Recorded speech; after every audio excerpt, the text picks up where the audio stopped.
आज जो हम पढ़ेंगे वो है MCQs हैं चैप्टर नंबर 11 के। सही है, अब चैप्टर हमने पढ़ लिया तो इसके MCQs हैं। ये MCQs हैं, ये फेडरल बोर्ड के हैं, लेकिन आपने पिंडी बोर्ड वाले जो हैं वो भी समझ लें इसको। सही है, MCQs क्योंकि आपके पेपर में भी तो आते ही हैं।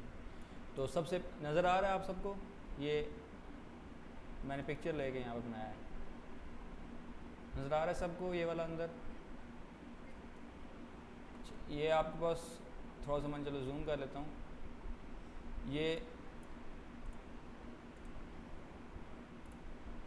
पहला जो क्वेश्चन नंबर 1 है वो क्या है, अ charge Q is divided into two parts Q and Q minus Q।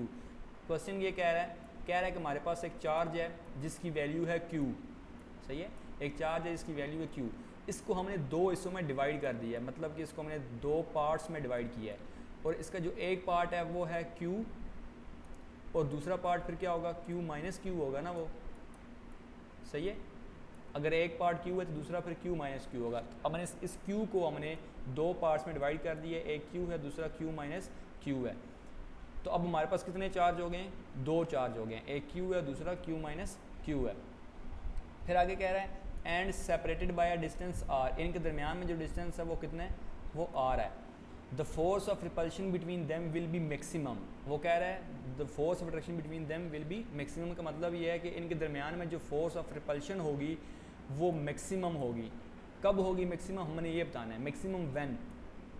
आगे हमने कंडीशन जो है वो चूज़ करनी है कि कौन सी कंडीशन होगी तो इनके दरमियान में जो फोर्स ऑफ रिपल्शन होगी वो क्या होगी, मैक्सिमम होगी। अब फोर्स का जो फार्मूला है वो आपको पता होना चाहिए, उसके ज़रिए आपको पता चलेगा। फोर्स का फार्मूला क्या है, दो चार्जेस हैं, अगर एक Q1 है, मैं कहता हूँ ये वाला जो चार्ज है Q जो है ये बेसिकली Q1 है। सही है, और जो ये वाला चार्ज है ये क्या है, Q2 है। तो इनके दरमियान में जो फोर्सेस का फार्मूला होगा वो क्या होगा, F is equals to K Q1 Q2 over R square. सही है, ये फोर्स का formula according to Coulomb's law आपने पढ़ा हुआ है। तो इसका आंसर मैक्सिमम कब आएगा, जब Q is equals to Q over 4 होगा या Q is equals to Q over 2 होगा। ये नीचे ऑप्शंस हैं, इनको आपने देख के करना है। तो पहले हम कंडीशन लगाते हैं A वाली। सही है, हम कंसीडर करते हैं कि जो Q है हमारे पास स्मॉल q वो Q ओवर 4 है, ये हमने कंडीशन लगानी है अभी पहले। सही है, तो अगर ये Q is equals to Q over 4 है तो Q1 फिर किसकी इक्वल होगा, Q1 तो Q की इक्वल है ना, सिंपल। तो Q1 is equals to Q is equals to क्या हो जाएगा, Q ओवर 4 हो जाएगा, मतलब कि Q1 की वैल्यू फिर Q ओवर 4 हो जाएगी। लेकिन फिर Q2 की वैल्यू क्या होगी, Q2 किसकी इक्वल है, Q2 है Q माइनस Q ओवर 4। ऐसे ही है, Q2 जो है वो Q माइनस Q है ना, capital Q minus small q है, तो स्मॉल q की वैल्यू जो है वो क्या है, Q ओवर 4 है, हमने कंसीडर की है। तो फिर Q2 क्या हो जाएगा, Q minus capital Q minus Q over 4। इसका भी एलसीएम लेंगे तो क्या आंसर आएगा, 4 ऊपर आ जाएगा 4, फिर 4Q माइनस Q। आंसर क्या आ जाएगा इसका, 3Q ओवर 4। सही हो गया। अब Q2 जो है हमारे पास वो आ गया 3Q ओवर 4, और जो Q1 है वो क्या आ गया, Q ओवर 4। अब इन दोनों को अब हम इधर फार्मूले में फोर्स के पुट करेंगे तो फोर्स फाइंड करेंगे। तो फोर्स किसकी इक्वल हो जाएगी, F is equals to Q1 की वैल्यू क्या है हमारे पास, Q ओवर 4 है, और Q2 की क्या वैल्यू है, 3Q ओवर 4 है। Q2 की वैल्यू 3Q ओवर 4 है।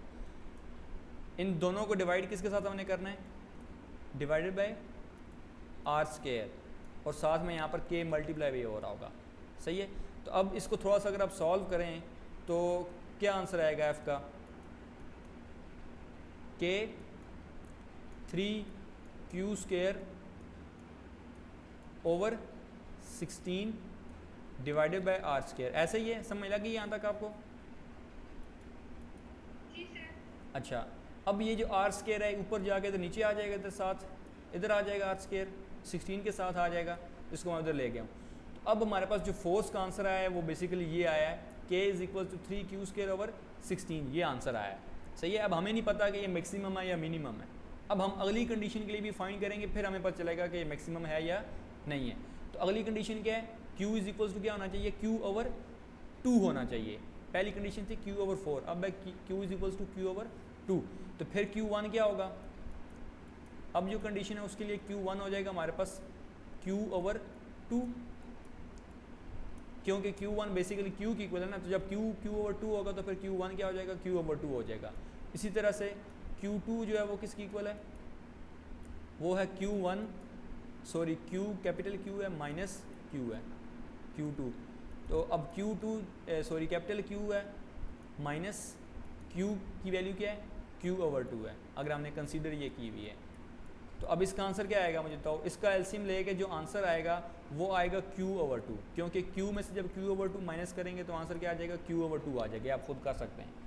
तो अब Q2 की वैल्यू फिर क्या आ गई, Q/2, Q2 की वैल्यू भी हमें पता चल गई है और Q1 की वैल्यू भी पता चल गई है। अब इन दोनों को फार्मूले में पुट करें, दोबारा फोर्स फाइंड करें, तो F इज इक्वल्स टू क्या हो जाएगा, K, फिर आगे आएगा Q1 की क्या वैल्यू है, Q/2 है,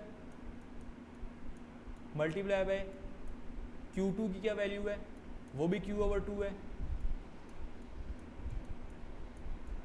डिवाइडेड बाय हमारे पास क्या है, R² है। तो इसका आंसर क्या आएगा, K Q मल्टीप्लाई होंगे तो Q² डिवाइडेड बाय क्या है, नीचे 4 है, सही है, और फिर नीचे क्या है, 2 मल्टीप्लाई होंगे तो 4 हो जाएगा, नीचे R² है, ये R² नीचे 4 के साथ आ जाएगा ना जब ऊपर जाके, तो इसको मैं ऐसे लिख सकता हूँ डायरेक्ट। तो आंसर क्या आ गया basically, F is equals to K Q²/4R², ये हमारे पास आंसर आया है। अब ये वाला फोर्स का आंसर किसके लिए, दूसरे ऑप्शन के लिए, कि जब Q हमारे पास Q/2 था, लेकिन जब Q हमारे पास Q/4 था तो उसके लिए जो आंसर है हमारे पास वो ये है। तो अब मुझे बताओ इन दोनों में से कौन सा बड़ा आंसर है, ऊपर वाला बड़ा है नीचे वाला, ये F इसको 2 कर लो, इसको F1 कर लो, मुझे तो F1 बड़ा है कि F2 बड़ा है, जल्दी जल्दी बताओ।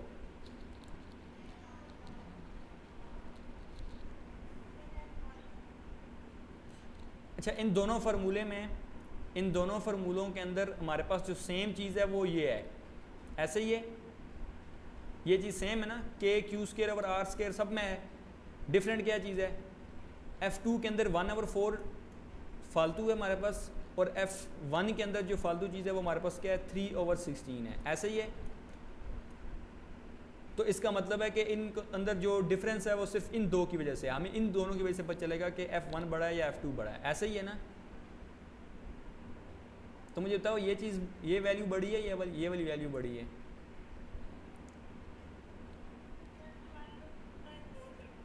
वन ओवर 4 बड़ी है, तो आपने पहले कह दिया कि ये F1 बड़ा है, तो अगर 1/4 बड़ा है तो अगर बड़ी वैल्यू इसके साथ मल्टीप्लाई होगी तो F2 फिर बड़ा होगा ना, और 3/16 तो छोटी वैल्यू है, तो जब वो वैल्यू इधर K Q² से मल्टीप्लाई होगी तो F1 छोटा आएगा। इसका मतलब ये हुआ बेसिकली कि जो F1 है हमारे पास वो स्मॉलर है F2 से, समझ लग गई। तो अब F1 जो वैल्यू थी वो A वाले ऑप्शन के लिए थी, जो F2 की वैल्यू है वो B ऑप्शन के लिए है। तो अब इसका मतलब है कि अगर Q/4 हम पुट करेंगे तो फिर हमारे पास फोर्स का आंसर कम आएगा, अगर हम B वाली मतलब Q/2 पुट करेंगे तो फिर आंसर ज़्यादा आएगा, अगर Q/4 पुट करेंगे तो आंसर कम आएगा। तो इसका मतलब है कि B ऑप्शन हमारे पास इन दोनों में से बेस्ट है, लेकिन अभी आगे ऑप्शन भी हैं, हमने वो भी देखने हैं। अब तीसरा ऑप्शन क्या है हमारे पास, चौथे में तो है नन ऑफ दीज ना, उसको छोड़ दो आप। तीसरे में क्या है, Q = Q है, मतलब कि दोनों बराबर हैं। तो अगर दोनों बराबर होंगे तो मुझे बताओ फिर Q किसकी इक्वल होगा, Q1 जो है वो तो Q की इक्वल ही है ना, Q1 हमने Q की इक्वल किया हुआ है तो वो Q है, उसको छोड़ दो। अब आगे आ जाएगा Q2, Q1 = Q है, लेकिन हमने अगर तीसरे ऑप्शन में कंसीडर ये किया है कि जो स्मॉल q है वो कैपिटल Q के इक्वल है, तो फिर इधर Q की वैल्यू हम क्या पुट करेंगे, Q पुट करेंगे। पहले हमने कहा था कि Q/4, दूसरे में हमने कहा था Q/2, अब तीसरे में हम कह रहे हैं कि Q की इक्वल है, सही है। अब जो Q2 है वो किसकी इक्वल है, उसका फार्मूला क्या है, Q - Q है, ऐसे ही है। तो अब अगर मैं यहाँ पर Q - एक मिनट है जो आप सब, मैं इसको ना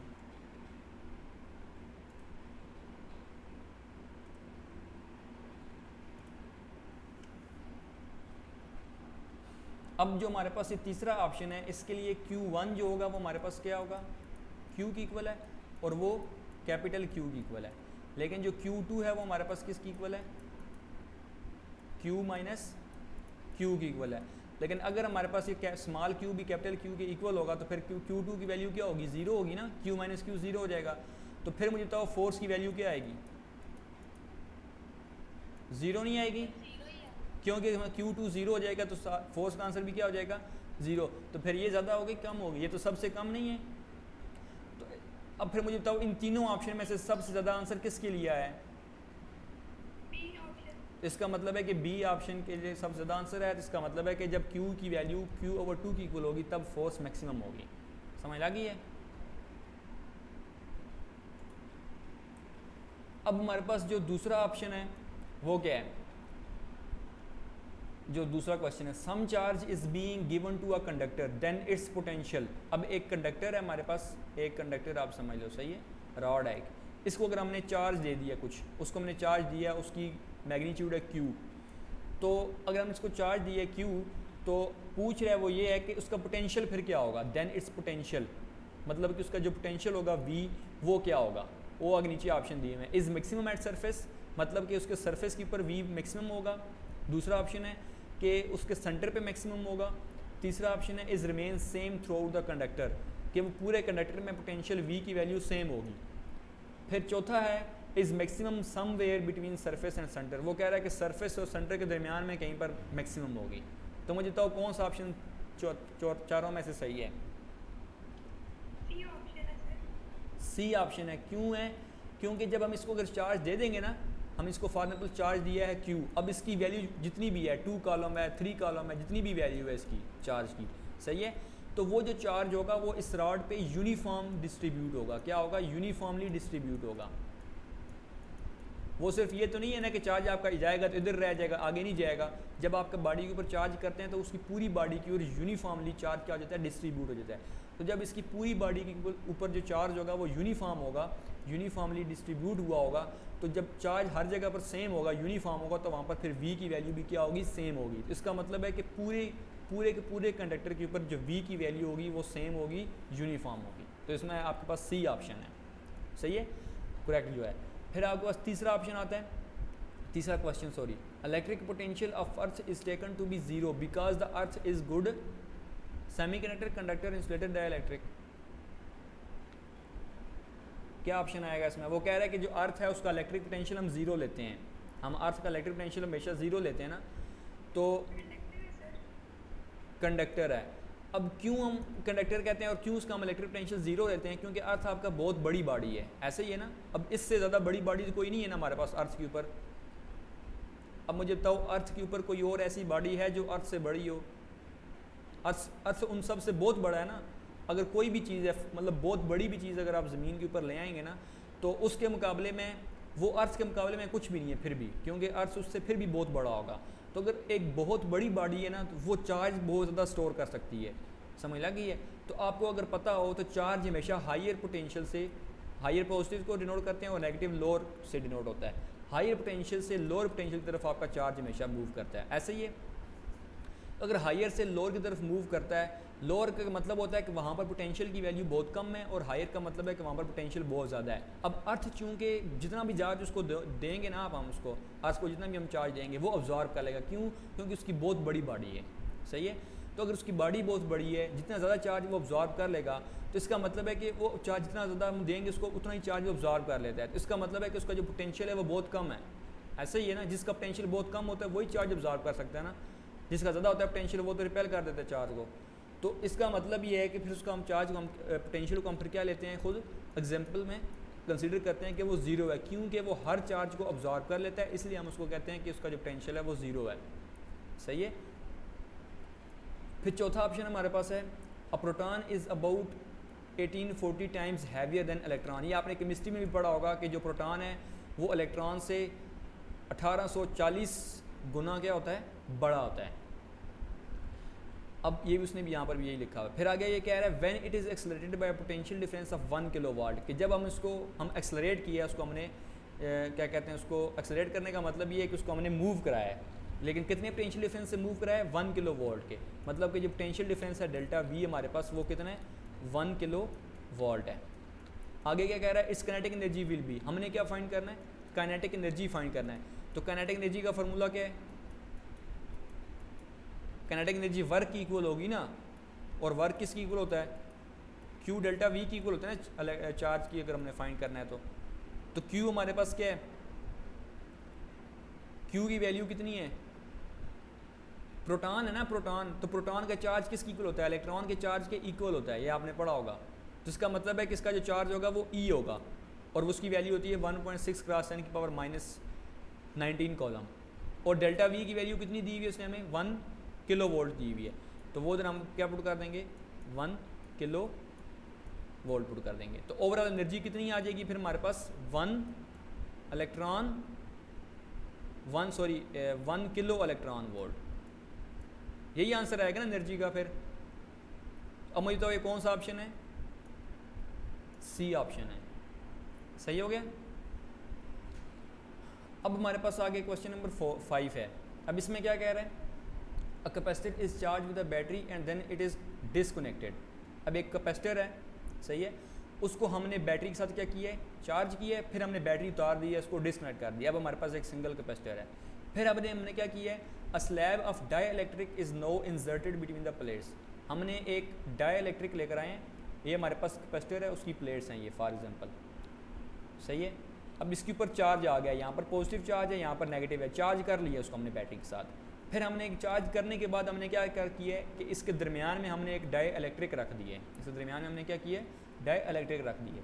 तो वो फिर क्या रहा है, तो फिर क्या होगा अगर हमने डाई इलेक्ट्रिक रख दी है, तो फिर नीचे 4 ऑप्शन दिए, इनमें से कौन सा सही होगा। पहला ऑप्शन है the charge in the plates reduces and potential difference increases.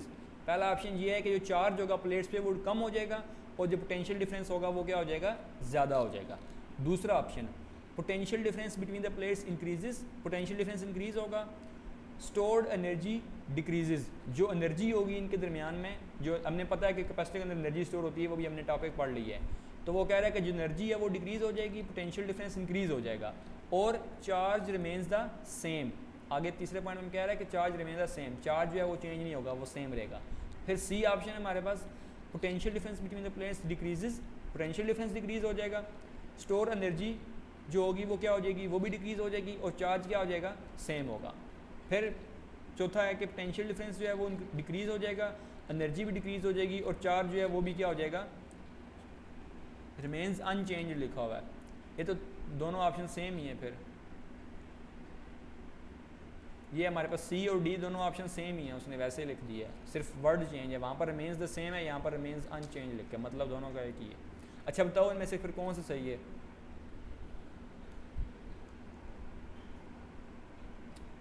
अब देखो सी होगा, इसका मतलब फिर डी भी होगा, दोनों सेम, मतलब सेम है दोनों का। तो अच्छा ये मैंने फिर वो उधर स्कॉलर की बुक्स तस्वीर ली है, उधर पे गलत लिखा होगा, क्या पता, मेरे पास किताब नहीं पढ़ी हुई ना। अच्छा चलो ठीक है। अब देखो सी ऑप्शन नहीं है इसका, मैं बताता हूँ आपको। ये जो है ना आपके पास जब हम प्लेट्स के दरमियान में हम रखते हैं डाई इलेक्ट्रिक, तो हमें पता है कि वहाँ पर इलेक्ट्रिक पोलराइजेशन होती है, हमने पढ़ा है ये। तो जब इलेक्ट्रिक पोलराइजेशन होती है तो मुझे बताओ ई की वैल्यू इंक्रीज़ होती है डिक्रीज़ होती है, डिक्रीज़ होती है ना, हमने पढ़ा नहीं था उस दिन कैसे डिक्रीज़ होती है। इलेक्ट्रिक पोलराइजेशन के टॉपिक में हमने पढ़ा था कि जब इसमें पोलराइजेशन होती है, इलेक्ट्रिक पोलराइजेशन, तो उसकी वजह से ई की वैल्यू क्या हो जाती है, डिक्रीज़ हो जाती है। लेकिन जैसे ही ई की वैल्यू डिक्रीज़ होगी तो फिर मुझे बताओ ई इज इक्वल्स टू क्या होता है, वी ओवर डी होता है, ऐसा ही है ना। अगर ई डिक्रीज़ हो गया तो वी भी क्या हो जाएगा, डिक्रीज़ हो जाएगा। तो अगर ई भी डिक्रीज़ हो गया तो वी भी डिक्रीज़, इसका मतलब है पोटेंशियल डिफरेंस डिक्रीज़। अब पोटेंशियल डिफरेंस डिक्रीज़ हो गया, अब दूसरी बात आती है एनर्जी की। हमने देखना है कि एनर्जी डिक्रीज़ होगी या इंक्रीज़ होगी। तो एनर्जी का क्या फार्मूला है, 1/2 सी वी स्क्वायर नहीं है, एक ये फार्मूला है, और दूसरा फार्मूला इसका कौन सा है, 1/2 ई स्क्वायर एप्सिलॉन नॉट और एप्सिलॉन आर, ये दो फार्मूले हैं इसके।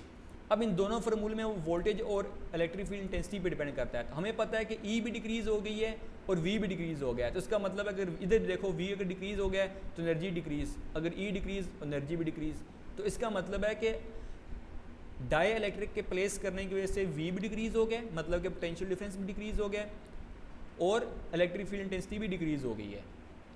अब तीसरी बात है चार्ज की। तो चार्ज क्या होगा, चार्ज सेम रहेगा, वो नहीं चेंज होगा। क्यों? क्योंकि जब हम इसमें डाइइलेक्ट्रिक प्लेस करेंगे तो चार्ज तो प्लेट पे ही रहेगा ना, वो तो प्लेट से इसके ऊपर नहीं आ सकता, क्योंकि जो डाइइलेक्ट्रिक है हमारे पास वो इंसुलेटर है, तो उसके ऊपर चार्ज नहीं आ सकता कभी भी। कंडक्टर के ऊपर चार्ज ट्रांसफ़र होता है, तो चार्ज जो है वो उधर रहेगा, चार्ज तो चेंज ही नहीं होगा। तो इसका मतलब है चार्ज जो है वो सेम रहेगा, पोटेंशियल डिफरेंस डिक्रीज़ होगा और इलेक्ट्रिक फील्ड इंटेंसिटी भी डिक्रीज़ होगी। तो उसके लिए कौन सा ऑप्शन है? दूसरा ऑप्शन है बी। सही है। अब आगे आता है हमारे पास क्वेश्चन नंबर 6। अब इसमें वो क्या कह रहा है, a 1 microfarad capacitor of a TV is subjected to 400 volt. एक कैपेसिटर है जिसकी कैपेसिटेंस कितनी है, 1 फैरड है, उसने बता दिया है। उसके ऊपर हमने वोल्टेज कितना दिया है, 400 वोल्ट। वोल्टेज की वैल्यू उसने दी हुई हमें 400 वोल्ट। आगे वो कह रहा है the energy stored in the capacitor is, हमने क्या फाइंड करना है, एनर्जी फाइंड करनी है। तो एनर्जी किसकी इक्वल होगी, एनर्जी का फार्मूला भी मैंने लिखा था 1/2 CV स्क्वायर। इस फार्मूले के जरिए आपने क्या फाइंड करना है, एनर्जी फाइंड करनी है। जब आप फाइंड, सी की वैल्यू में पता है 1 माइक्रो फैरड है, ये आपने याद रखना है। क्या लिखा हुआ है उधर, 1 माइक्रो, तो ये 1 माइक्रो है। माइक्रो की वैल्यू कितनी होती है, 10 की पावर -6, मतलब कि 10 की पावर -6 फैरड जो है वो कैपेसिटेंस है और 400 वोल्ट वोल्टेज है। जब ये दोनों वैल्यूज़ आप यहाँ पर पुट करोगे इस फार्मूले में, तो आपके पास ई की वैल्यू जो है वो आ जाएगी 8 आ जाती है मेरे ख्याल से, आप लोग फाइंड कर लेना। सही है। अब आगे हमारे पास क्वेश्चन नंबर 7 है, वो क्या कह रहा है, in the figure below the charge on 3 microfarad capacitor is. ये जो हमारे पास 3 माइक्रोफैरड कैपेसिटर है, इसके ऊपर चार्ज की वैल्यू जो है वो क्या है, हमने वो फाइंड करना है। अब मुझे बताओ ये कौन सा कम्बिनेशन है, पहले सीरीज कम्बिनेशन है, पैरेलल कम्बिनेशन है कैपेसिटर्स का? सीरीज कम्बिनेशन है। तो सीरीज कम्बिनेशन में क्या चीज़ सेम होती है, वोल्टेज सेम होता है, चार्ज सेम होता है, सब पे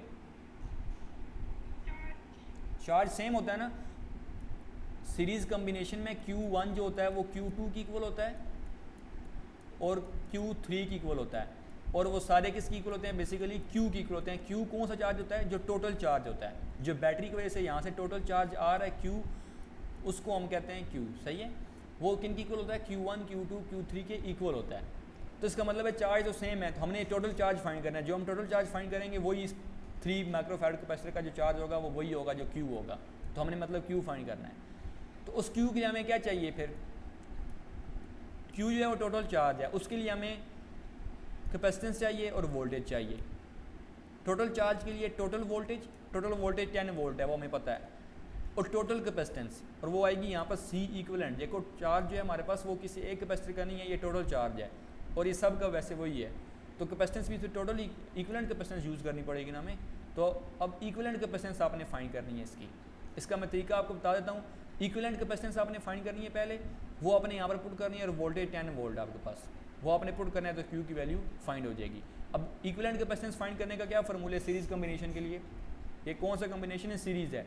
तो सीरीज़ कम्बिनेशन के लिए इक्विवेलेंट कैपेसिटेंस फाइंड करने का जो फार्मूला है वो ये है, 1/C equivalent is equals to 1/C1 plus 1/C2 plus 1/C3। सही है। ये आपके पास जो है इक्विवेलेंट कैपेसिटेंस फाइंड करने का फार्मूला है। इस फार्मूले के जरिए आपने इक्विवेलेंट कैपेसिटेंस फाइंड करनी है, और फिर इधर पुट करनी है C की वैल्यू भी, और V की वैल्यू फिर आपने Q फाइंड कर लेना है। अब आपके पास 8वां ऑप्शन है, इसमें कह रहा है the electric potential between 2 points A and B is delta V। 2 points हैं A और B, उनके दरमियान में जो पोटेंशियल डिफरेंस है वो डेल्टा V है। The work done by the field in moving a charge Q from A to B is. अब एक पॉइंट A ये है, एक पॉइंट ये है, ये पॉइंट आपके पास A है, ये पॉइंट आपके पास B है। इन दोनों के दरमियान में जो पोटेंशियल डिफरेंस है वो कितना है, डेल्टा V है। अब एक बॉडी है वो A से B की तरफ मूव करके जा रही है, तो उसने जो वर्क डन करना है तो वो वर्क डन किसकी इक्वल होगा, Q डेल्टा V की इक्वल नहीं होगा, यही होगा ना, यही फार्मूला था वर्क डन का। तो इसमें तो कोई मुश्किल बात नहीं है, हमने पढ़ लिया हुआ। तो हमारे पास कौन सा ऑप्शन होगा फिर यहाँ पर, B ऑप्शन है। फिर आपके पास आ जाएगा 9वां question, the electric flux through the surface of a sphere due to charge Q placed at its centre depend upon. वो कह रहा है कि एक स्फीयर है हमारे पास, फुटबॉल है, सही है, due to a charge Q, हमने क्या फाइंड करना है, इलेक्ट्रिक फ्लक्स फाइंड करना है। प्लेस्ड Q जो है वो हमारे पास कहाँ पर है, सेंटर पे है। एक स्फीयर है, उसके अंदर हमारे पास क्या पड़ा हुआ है, चार्ज पड़ा हुआ है। तो उस चार्ज की वजह से इस सफ़ेयर के ऊपर जो इलेक्ट्रिक फ्लक्स होगा वो इलेक्ट्रिक फ्लक्स किस पे डिपेंड करेगा। नीचे ऑप्शन है द रेडियस ऑफ सफ़ेयर, कि वो जो इलेक्ट्रिक फ्लक्स होगा इस क्यू की वजह से वो रेडियस पे डिपेंड करेगा। दूसरा ऑप्शन है quantity of charge outside the surface sphere, कि जो इस सफ़ेयर के बाहर चार्ज है, मतलब इसके बाहर अगर कोई चार्ज है तो उसके ऊपर डिपेंड करेगा इलेक्ट्रिक फ्लक्स। फिर दूसरा ऑप्शन है the surface area of the sphere, कि इसका जो सरफेस एरिया है उस पर डिपेंड करेगा। तीसरा आता है कि the quantity of charge inside the sphere, कि जो चार्ज हमारे पास सरफेस के अंदर पड़ा हुआ है उसके ऊपर क्या करेगा, इलेक्ट्रिक फ्लक्स डिपेंड करेगा। तो मुझे बताओ कौन सा ऑप्शन सही है।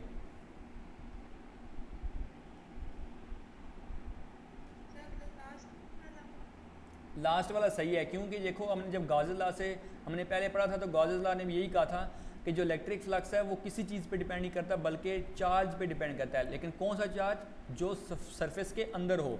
इलेक्ट्रिक फ्लक्स का यही फार्मूला था ना, तो ये सिर्फ चार्ज पे डिपेंड करता है। और ये कौन सा चार्ज होता है, जो इलेक्ट्रिक फ्लक्स के अंदर होता है, सॉरी सफ़ेयर के अंदर होता है जो। तो इसका मतलब है कि डी ऑप्शन हमारा सही है, बाकी गलत है सारे। फिर आगे आता है हमारे पास question number 10। Two parallel metal plates are distance 8 metre apart. दो मेटल प्लेट्स हैं, सही है, एक मेटल प्लेट ये और एक मेटल प्लेट जो हमारे पास वो ये है। इन दोनों के दरमियान में जो डिस्टेंस है वो कितने है, 8 मीटर है।